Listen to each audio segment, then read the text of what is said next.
तो मेरी दूसरी प्रार्थना आपसे यह रहेगी,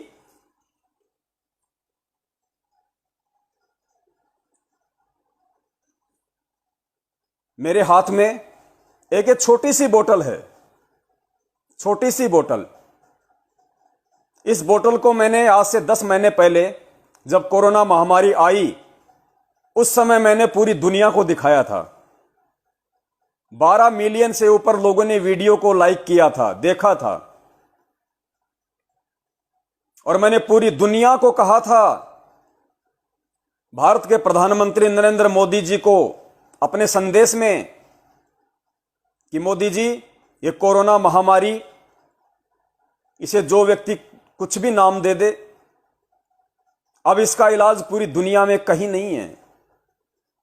किसी भी देश और महाशक्ति के पास इस कोरोना का इलाज नहीं है। इस कोरोना का इलाज, जड़ से खत्म करने का इलाज अगर कहीं है तो केवल हिंदुस्तान में है, और अगर किसी के पास है तो सिर्फ और सिर्फ एक संत के पास है, परम पूज्य सतगुरु रामपाल जी महाराज जी के पास है।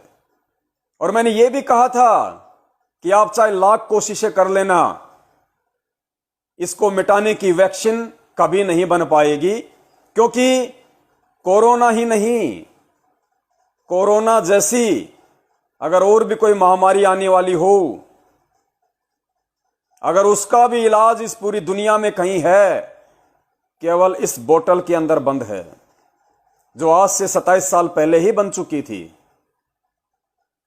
जिसका मैं रोज सेवन करता हूं।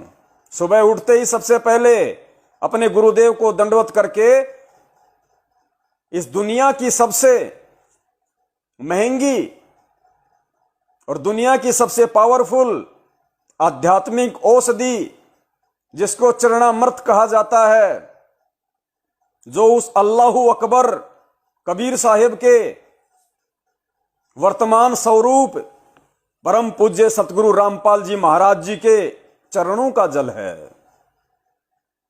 उस संत के चरणों से नीचे गिरा हुआ जल इतना पावरफुल है, जिसकी कल्पना इस दुनिया का कोई वैज्ञानिक नहीं कर सकता। और मैंने कहा था, मोदी जी अरबों खरबों रुपया देश का वैक्सीन पे बर्बाद करोगे, यहां मुफ्त में मिल रही है। सिर्फ इसका एक फॉर्मूला है, उस फॉर्मूले को लागू करना पड़ेगा। और आज भी मेरा चैलेंज है, आज भी ये मेरा दावा है, यदि वास्तव में भारत सरकार कोरोना को हिंदुस्तान से समाप्त करना चाहती है वास्तव में, तो मुझे इस फॉर्मूले के साथ एक बार मौका दिया जाए। और मेरी पहली कंडीशन पहले भी यही थी, आज भी यही है, कि पहले नरेंद्र मोदी जी से मीटिंग, क्योंकि वो देश के सर्वे सर्वा हैं, अन्यथा मुझे उनसे मीटिंग करने का कोई शौक नहीं है।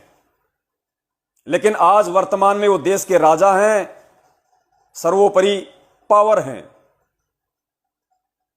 सिर्फ उनके साथ मीटिंग, और मुझे 16 दिन का टाइम दिया जाए। उन 16 दिनों में मैं भारत सरकार की तरफ से एक पैसा भी खर्च नहीं करूंगा, अपना खाना भी अपनी जेब से खाऊंगा, क्योंकि राज अंश खाकर इंसान को दुर्बुद्धि आती है, राज अंश खाकर इंसान पाप का भागी बनता है। इसलिए पहले कह चुका हूं, मैं एक धार्मिक व्यक्ति हूं, धर्म की परिभाषा से परिचित हूं, वेदों अनुसार साधना करता हूं, सतगुरु के नियमों पे चलता हूं। इसलिए मैं राज अंश खाकर अपने आप को पाप का भागी नहीं बना सकता। खाना भी, जहां भी नरेंद्र मोदी जी मुझे 16 दिन का टाइम देंगे, बंबई, दिल्ली, कलकत्ता, वहां मेरे जो भगत भाई हैं, उनके मार्फत मेरे खाने की व्यवस्था होगी। 16वें दिन हिंदुस्तान की सीमाओं से कोरोना जड़ से समाप्त। अगर एक भी पेशेंट अगर कोरोना का हिंदुस्तान में दिख जाए 17वें दिन, तो ये पवन दास सच्चे सतगुरु का सेवक दावा करता है, एफिडेविट लिख के दूंगा, परिवार वाले साइन करके देंगे, मुझे किसी भी चौराहे पे जिंदा दीवार में चिनवा दिया जाए। ये मेरा भक्ति विश्वास कहता है, ये सतगुरु के प्रति मेरा प्रेम कहता है, ये मेरे सतगुरु का आशीर्वाद जो पल पल मेरे ऊपर बरसता है, ये उसकी शक्ति कहती है। मेरी कोई औकात नहीं है। मैं पहले ही कह चुका हूं कि अल्लाह मेहरबान तो गधा पहलवान, सतगुरु मेहरबान तो पवन दास गधा पहलवान। लेकिन कब तक? जब तक मर्यादाओं में रहेगा, जब तक गुरु को परमेश्वर मानेगा और किसी परमेश्वर को गुरु के अतिरिक्त नहीं देखेगा। 54 में भी